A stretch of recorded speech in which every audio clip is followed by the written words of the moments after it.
xarit na nga def yow mi nga xam ne da nga am jafe-jafe ci roose sa tool yaa xam amoo nit ñu doy wala irrigation bi sooy roose dafay yàgg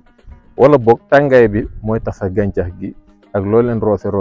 doo ci am résultat bi nga bëgg maa la indil nag solution bi ban la mooy irrigation laser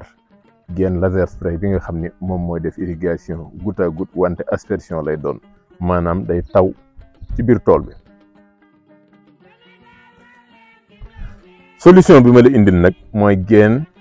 irrigation laser soo déggee loolu mooy gen la comme buum yi ni def ci goutte à goutte bi wante bënn nañ ko bën yu sew yoo xam ni day def aspersion maanaam day taw ci biir tool bi moom nag longueur bi 100 mètres la mën nga ko dagg ci digg bi day ànd ak à chaque fois ñaari vanne épaisseur bi 300 microns la mooy bu dëgër bi naaj bi du ko def dara ndax traité nañ ko UV bi dina mën a toog ci naaj bi lu yàgg te du yàqu te li muy joxe ci ndox bari na lool ndax mën nañ xayma lu ëpp téeméeri litre par mètre lay joxe par heure.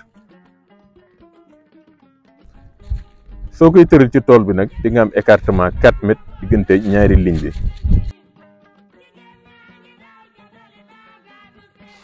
njëg li nag bu ko ragal 25 000 rek lay jar.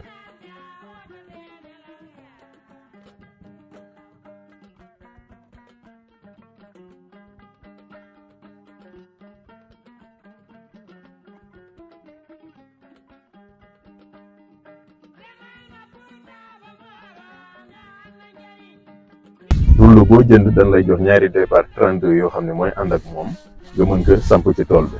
loo am ci soo ma woowee rek dinaa la wax nooy def ba di ci jënd ndànk-ndànk ba sa tool bi mat te doo ci am benn jafe-jafe. stock bi nag disponible na am na sunu magasin yi nekk Ndar Kaolack ak Sébikotane gaawal nga jokkoo ak ñun ñu mën a liggéey.